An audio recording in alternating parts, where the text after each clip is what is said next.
Salut la famille, comment vous allez? J'espère que vous allez bien. Moi aussi je me porte à merveille par la grâce de Dieu. Vraiment merci beaucoup à toutes les personnes qui s'est abonnées à notre nouvelle chaîne Miss Elongation. Que mon Dieu vous bénisse. Même ceux qui n'ont pas abonné, abonnez-vous massivement pour soutenir notre nouvelle chaîne. On est débutant. Grâce à Dieu, un peu, on va avancer. Aujourd'hui, on est venu na nzungu ekotoko na biso toye kolakisa biso lolenge nini balambaka pondu. Là on a besoin de notre pondu. Excusez-moi, je suis en train de me filmer moi-même. Voilà nos ingrédients et là nous avons le pondu, nous avons besoin d'aubergines, nous avons besoin d'oignons, nous avons besoin de choux pommés. Nous avons besoin de l'ail, nous avons besoin de ndembi et ciboulette. On va mettre aussi l'aubergine verme et où tu n'as frigo et malili et chandissant aux couleurs comme iboye mais aubergine vert oh na lingala to bengaka solo et puis nous trop pondu na biso Thomsoni mbisi à la mer Thomson. Et puis nous avons besoin de concombre. On va mettre notre pondu concombre dans notre pondu. Et puis nous avons besoin de mafuta mbila. On va préparer notre pondu avec mafuta mbila. Et puis nous avons besoin de sel. Voilà. C'est parti, maintenant on va préparer les ingrédients. On va mettre pondu au feu.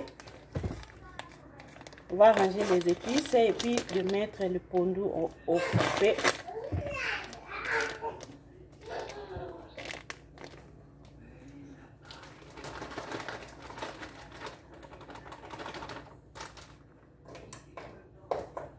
On met le pondu au feu. On va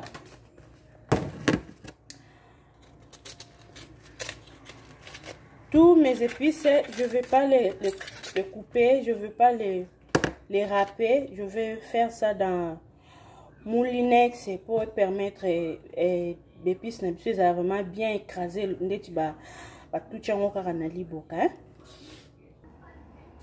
Pour sokoli chou na biso, je vais kata ngosko to moulinex yango pour to chana pondu. Ba épice nyon surtout. Ba épice nyonso tokotia ngo mbala moko na kati ya pondu na biso.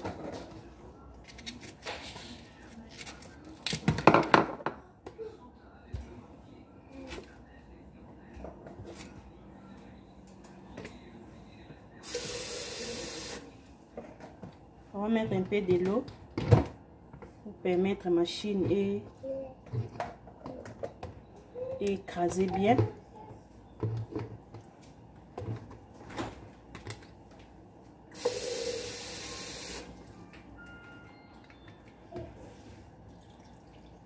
Voilà.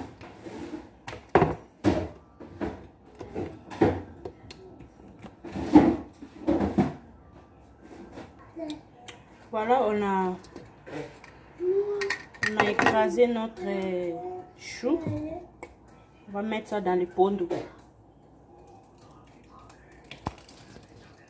On va mettre ça dans le pondu.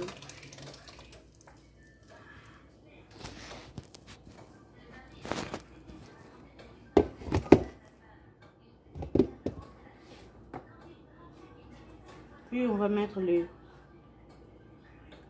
tous les épices, hein? Tout, on va mettre dans le pot.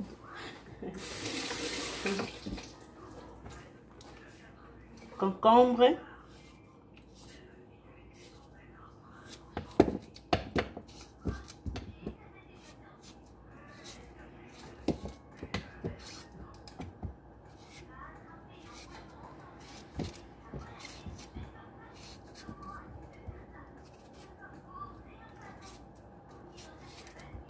Voilà. Pondu.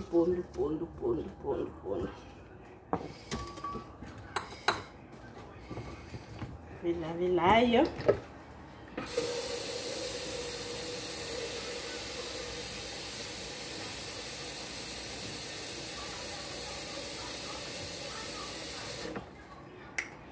Sur l'ail, ni quand on a machine, na on est ça monnaie et salité. Donc, on a vu mon ex à mouquet. On a continué de ça nangai, mon ex à monnaie et salité, je sais pas pourquoi. Sinon, j'allais mettre tout, nous sommes en balamoro, mon ex à monnaie et salité. Tout se débrouiller na hoya muke et puis on va laver notre solo la solo na biso tout sokoli totie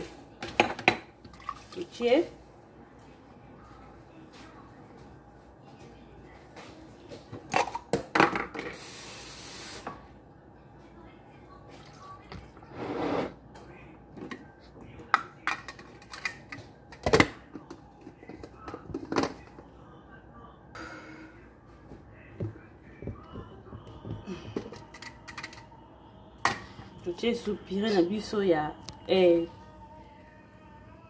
concombre na l'ail to tia na mon ex to tia sous na pondo to tia ali to yesikoyo na litungulu nyonso to ko mon ex nyonso na litungulu ko nika ngona machine nyonso. Con el tungulu na ndembi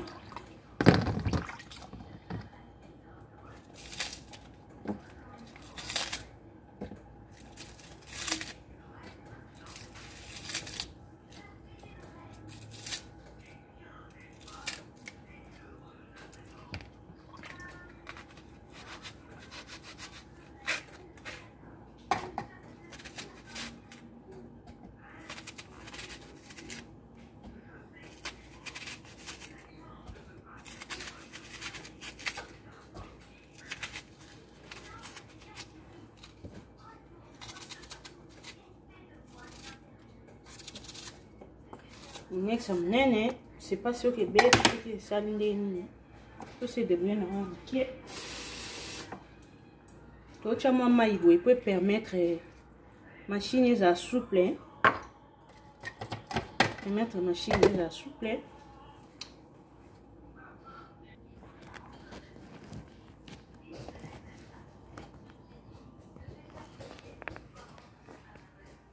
nyos tochi. Bon, pour fatiguer machine, hein, parce que machine on a ça la pire à bébé, donc aubergine tu râpé en gros. Aubergine pour les to tiens mon ex tu râpé en gros quand c'est l'autre. Donc épices na biso nyonso tu tiens en gros. Tu tiens épices na biso nyonso au même moment na mafuta. Nambisi na biso à la mer tokocha na mungwa mwandambo mungwa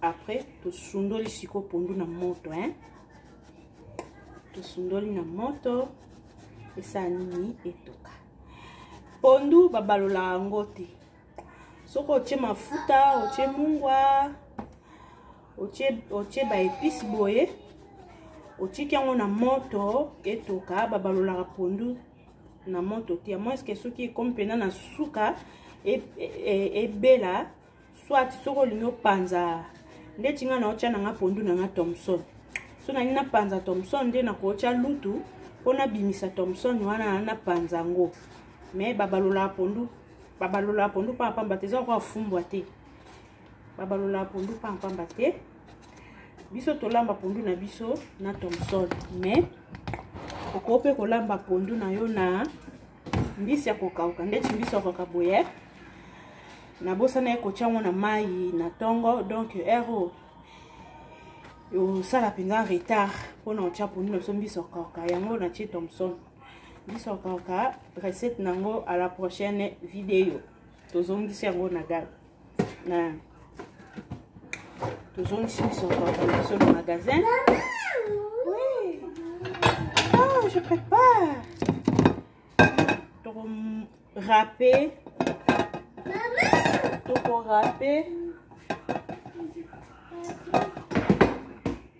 Râper aubergine na biso comme next eza mokie. Râper aubergine na biso na prise.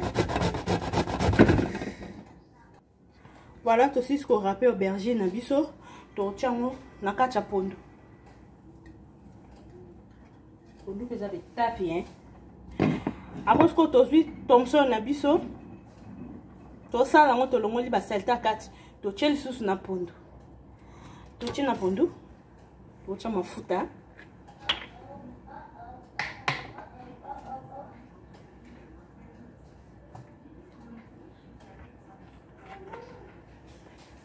To tia mafuta. To tia mungu. Nga biloko na nga lingara mungu yoka na penza makasi. Nenga biloko na mungu za la pale. Mungu yoka na penza te na tia na ndambu boye. Après soki non panza Thomson na omeka soki ekokite na basal sous. Na tia na ndambu. Maman. Oui. Attends, je travaille ici, je viens. Attends. Ce que tu sais la Thomson na biso pour tout. Tu connais ce que Thomson na biso. Okoko lamba pondu na yo na mbisi ya la mer Thomson. Okope ko lamba ngo na mbisi pe ya kokauka.